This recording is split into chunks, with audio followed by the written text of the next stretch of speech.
President Trump has been denouncing the Robert Mueller investigation for many months now. But this week he caused a bit of a media explosion by ratcheting up his rhetoric with a tweet aimed at the one official who has recused himself from the Russia probe. This is a terrible situation, and Attorney General Jeff Sessions should stop this rigged witch hunt right now before it continues to stain our country any further. Joining us now to analyze the coverage, Molly Hemingway, senior editor at The Federalist and a Fox News contributor.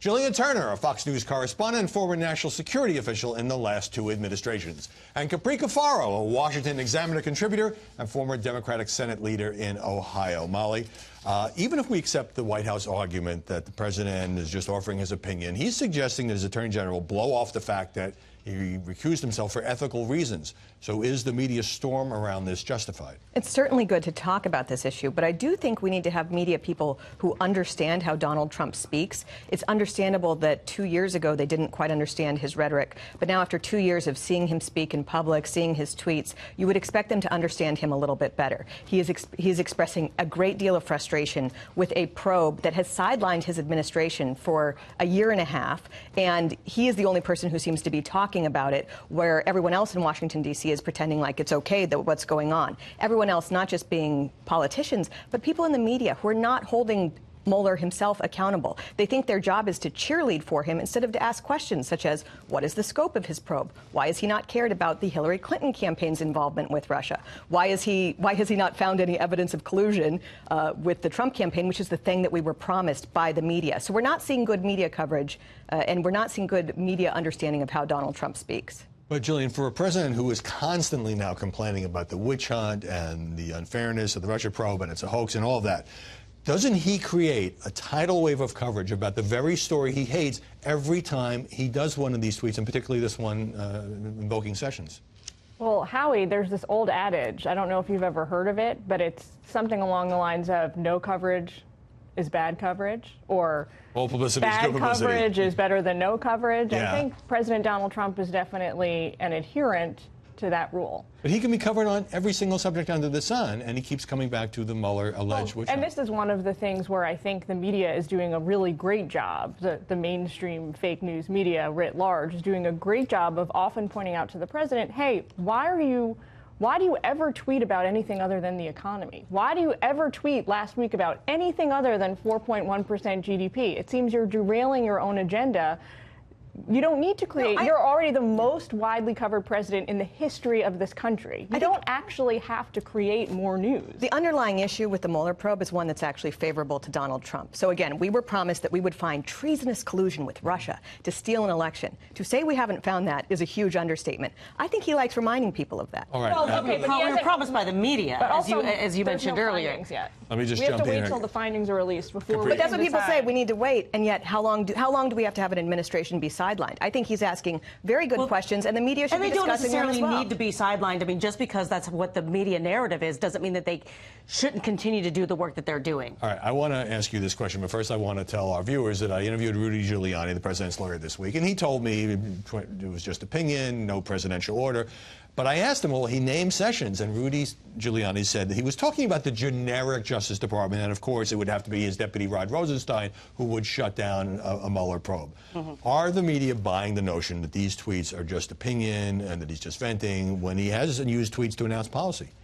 I think that there has been a lot of scrutiny on this, as we were talking a little bit earlier. I think that on one hand, there are some in the media that understand sort of the nuances of Donald Trump, that, you know, he does get frustrated. He takes to Twitter. He sees something. He reacts. And that's not necessarily policy or meaning anything. But because of the nature of this, because there's all this discussion surrounding obstruction of justice and the fact that he is the president of the United States, as we saw in that clip from CNN with Cuomo, that, you know, he's not you, he's not me, he's president of the United States. And what he says and when he uses his words, they matter. All right, we can all agree he's not you or me or anybody else.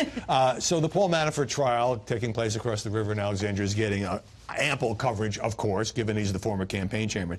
But, Molly, it's about alleged bank fraud and tax evasion. It pretty much has nothing to do with Donald Trump or the campaign. I think this is a prime example of what we were just talking about. So everyone's interested in this trial as part of this collusion theory with Russia. But the prosecutors have said they make no plans to bring up Russia or anything related to Donald Trump as part of the trial.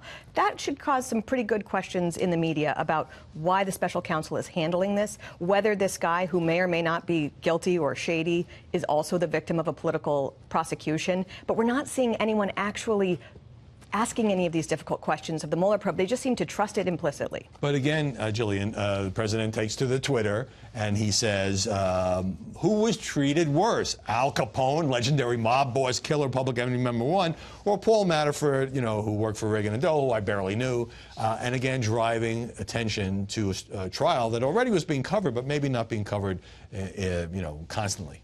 I think that was an instant classic Trump tweet this morning, in the sense that the president loves to do these sliding scale, everything's comparative, everything is subjective kind of tweets about people that get wrapped up in the probe. The first thing he did when it was first announced that Mueller was that Manafort was indicted, was he was kind of accosted by a gaggle outside of the West Wing, and he said, "Oh, well, what Paul Manafort has done is not nearly as bad as what other people have done, like Hillary Clinton." This is the thing that he likes to do. This is a great example, though. If you are actually trying to investigate collusion with Russia to steal an election, should you not be asking some questions of Hillary Clinton, who secretly had a British spy get sourcing from the Kremlin to inject into the last election, weaponize it with the intelligence agencies, disseminate it to the Can we media? go back to Would the that actual not be Manafort something trial? Yeah.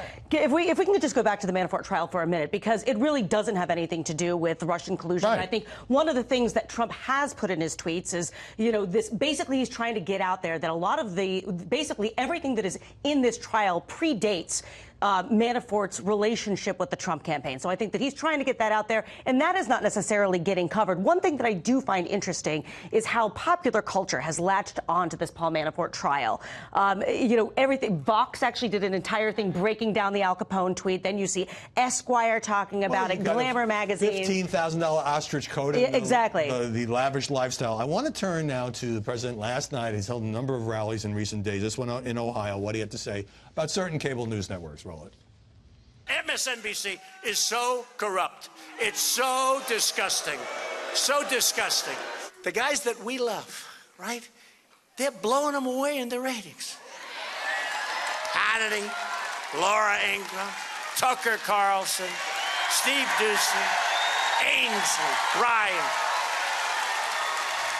So back to you, Capri. Sure. Calls MSNBC corrupt. That's a word I haven't heard before. And I'm not sure it helps Fox when he praises the opinion host like that, because it suggests the entire network is alive with him. And that's not true, certainly, of the news division, but certainly the president rooting for some of his favorite hosts. Sure. I think that it just continues that narrative that there is a preferred network, that may have a specific bias and everyone else is fake news. I do want to point out, I actually just saw this right before we went on air, that there was just a recent survey of 4,000 viewers that actually, interestingly enough, show Fox News as number 2 as the most trusted news by, most American viewers that were surveyed. Number 1 was BBC. Number 3 was PBS. So I think that says something about the viewers and how America sees MSNBC and CNN as well. Well, the president is now attacking the press, I would say, virtually every day.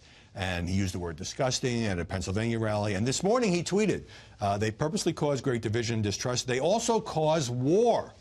They are very dangerous and sick. Is that over the top? Also cause war? Well, this is why I think the best way to hold Donald Trump accountable as a media organization is just to cover him straight. Because when you behave in such a clownish fashion, as so many people are, where they're just open and honest about how much they view their job as resisting him, it gives him the ammunition he needs. He's not going to back down any sooner than they back down. They're in a dysfunctional relationship. They both like to go after each other, and it's a talking point that resonates with the American people, because a recent poll showed, we talked about it a couple weeks ago, 72% of Americans believe that the media regularly put out fake, false, and misleading information, that they do it to pursue an agenda, which is obvious because every time they make a mistake, it breaks in the anti-Trump direction. So this is going to continue until such time as the media take their jobs more seriously and start just covering him straight. Well, I would say Trump's attacks resonate with some of the American people. And just briefly, Jillian, so Ivanka Trump was interviewed by Axios, and she said that, well, she didn't like some of the inaccurate reporting about her.